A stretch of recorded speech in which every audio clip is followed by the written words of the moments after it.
안녕하십니까. 무기한 연구팀입니다. 괭생이 모자반을 활용한 생분해성 플라스틱 프로젝트 발표를 시작하겠습니다. 목차는 다음과 같습니다.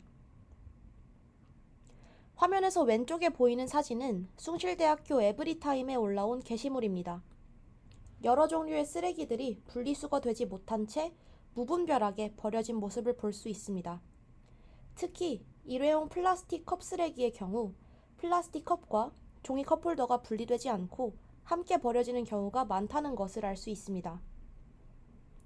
오른쪽에 보이는 사진은 제주 연안에 분포하는 괭생이 모자반의 사진입니다. 괭생이 모자반은 1월에서 6월에 중국으로부터 대량으로 유입되는데요.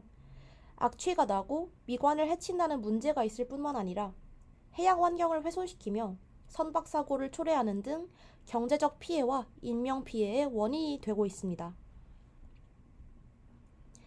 저희 무기한 연구팀은 이 두 가지의 문제점을 한 번에 해결할 수 있는 해결 방법을 고안했습니다. 그런데 괭생이 모자반, 꽤 낯선 이름이죠. 이 괭생이 모자반이 정확히 무엇인지, 또 이것이 플라스틱 컵 분리수거가 제대로 되지 않고 있는 실정과 어떤 관련이 있는지 알아보도록 하겠습니다. 괭생이 모자반은 갈조류로 분류되는 해양식물입니다. 우리에게 친숙한 미역, 다시마가 대표적인 갈조류 식물이죠. 저희 팀은 알긴산이라는 구성 성분에 초점을 두었습니다. 알긴산은 단당류가 결합하여 체인 구조를 이루는 다당류 구조로 이 구조는 일반적인 플라스틱의 고분자 구조와 유사합니다. 이 유사성을 활용하여 바이오 플라스틱을 합성하면 어떨까? 라는 고민을 거쳐 종이 컵홀더의 대체품을 이 바이오 플라스틱 소재로 만들어 보면 어떨까? 라는 아이디어에 도달하게 되었습니다. 알긴산의 구조에 대해 조금 더 상세히 설명드리겠습니다. 화면 왼쪽에 보이는 사진과 같이 폴리에틸렌의 구조는 에틸렌이 체인 구조를 이루며 결합하는 형태입니다. 이는 오른쪽에 보이는 단당류가 결합하여 체인 구조를 이루는 다당류 구조와 유사하다는 것을 확인할 수 있습니다. 실험은 화면 하단에 도식화된 과정으로 진행됩니다. 또한 이후 발표는 이 과정을 따라서 진행되겠습니다. 지금부터 실험 과정을 설명드리도록 하겠습니다. 괭생이 모자반 원물을 직접 채취하기 매우 어려워서 건조된 괭생이 모자반을 구매하여 실험을 진행하였습니다. 첫 번째로 건조된 괭생이 모자반을 100도씨의 물에 30분 동안 끓입니다. 이 과정은 괭생이 모자반에 남아있는 불순물을 제거하고 이후에 가해질 화학약품들이 세포벽 속으로 더 잘 스며들게 하기 위함입니다. 다 끓이고 난 후에는 부유물이 떠있는 윗부분의 액체를 모두 따라 버리고 아래에 가라앉은 불어난 모자반만 취해줍니다. 둘째로 불어난 모자반에 칼슘 클로라이드 수용액을 넣고 100도씨에서 30분간 끓여줍니다. 카복실기와 칼슘 이온이 결합된 이런 칼슘 알지네이트 겔 형태를 만들기 위함입니다. 칼슘 알지네이트는 물에 잘 녹지 않기 때문에 이렇게 형태를 바꾸어주는 과정을 거칩니다. 다 끓이고 난 후에는 상층액을 버리고 가라앉은 괭생이 모자반만 걸러줍니다. 셋째로 염화나트륨, 즉 소금물을 넣고 끓여줍니다. 이 단계에서는 알긴산에 붙어있는 금속 이온을 떼어주고 그 자리에 나트륨 이온을 붙여줍니다.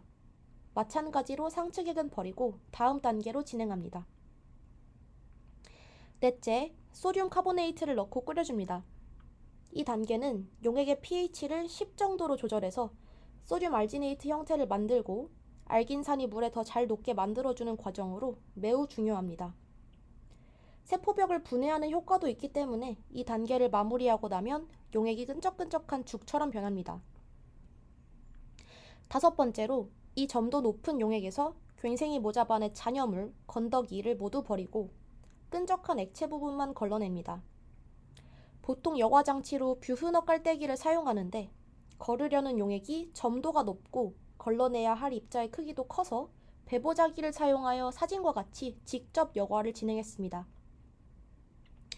여과가 끝나면 여섯 번째 단계, 에탄올을 붓고 건조하는 것으로 실험이 마무리됩니다. 이 끈적이는 용액에 에탄올을 붓게 되면 물에 남아있는 소듐 알지네이트의 용해도가 떨어져서 고체 침전이 생깁니다. 이 침전물을 건져서 오븐에 넣고 잘 건조시키면 최종 프로덕트가 나옵니다. FTIR로 이 물질을 분석했을 때 알긴산의 문헌값과 동일한 위치에서 피크가 나타난 것으로 보아 저희가 추출한 물질이 알긴산이 맞다는 것을 확인했습니다. 이렇게 추출과 확인이 마무리되고 바이오 플라스틱 합성을 위한 밑작업이 모두 끝나게 됩니다. 다음은 알긴산 추출물을 활용한 바이오 플라스틱의 합성 및 성형 과정을 설명하겠습니다. 합성 시 필요한 알긴산은 괭생이 모자반으로부터 추출한 알긴산과 소듐 알지네이트 C약을 혼합하여 사용했습니다. 우선 증류수에 알긴산을 녹여준 뒤 글리세롤과 해바라기 씨유를 넣고 교반하였습니다. 여기서 글리세롤은 알긴산과의 결합으로 알긴산끼리의 수소 결합력을 약화시킴으로써 바이오 플라스틱의 유연성을 증가시켜주는 역할을 합니다. 해바라기 씨유는 콜로이드 형태로 바이오 플라스틱 내에 분산되어 내수성을 증가시키는 역할을 합니다. 이후 탄산칼슘을 넣어주면 알긴산 나트륨이 알긴산 칼슘으로 대체되며 다공성 구조를 형성하게 되고 안정적인 3차원 네트워크를 생성하여 알긴산 용액을 젤 같은 구조로 변화시킵니다. 마지막으로 증류수를 추가해 주어 유연성을 증가시키고 겔화를 촉진시킵니다. 충분한 교반을 진행한 뒤 평평한 철판에 모양을 잡아 28시간 동안 50도씨 오븐에서 말려주어 바이오 플라스틱을 완성하였습니다. 이렇게 직접 합성한 바이오 플라스틱으로 제작한 굉장한 컵홀더를 소개드리겠습니다.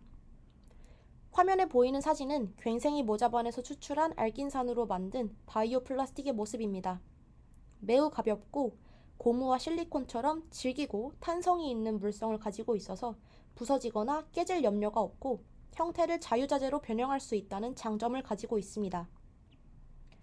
만든 재료가 친환경적일 뿐만 아니라 생분해성이 뛰어나야 진짜 친환경 플라스틱이라고 부를 수 있겠죠.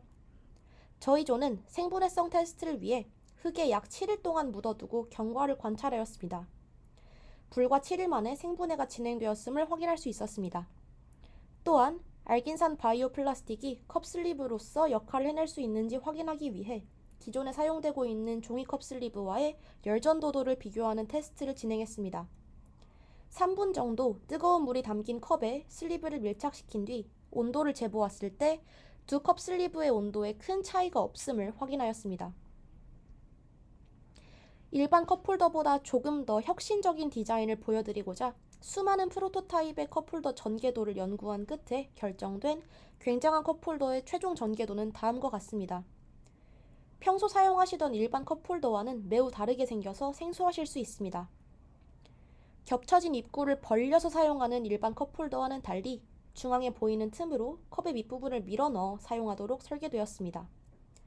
컵홀더 제작 시 따로 접합하는 단계가 필요하지 않고 대량의 컵홀더를 쌓아두고 보관하기에 용이하다는 장점을 가지고 있습니다. 여기서 끝이 아닙니다. 식품의약품안전처에서 지정한 식품용 기구 및 용기 포장 공전이라는 기준이 있는데 굉장한 컵홀더는 이 기준에도 부합하므로 안전하게 사용하실 수 있습니다. 또한 기존 컵홀더의 면적은 약 115.9제곱센티미터이지만 굉장한 컵홀더의 면적은 약 105.4제곱센티미터로 면적이 약 9% 절감되었습니다. 이렇게 자원 사용량까지 절감시키는 친환경 디자인, 쓰지 않을 이유가 없겠죠? 지금까지 무기한 연구팀의 괭생이 모자반을 활용한 생분해성 플라스틱, 굉장한 컵홀더 발표를 들어주셔서 감사합니다.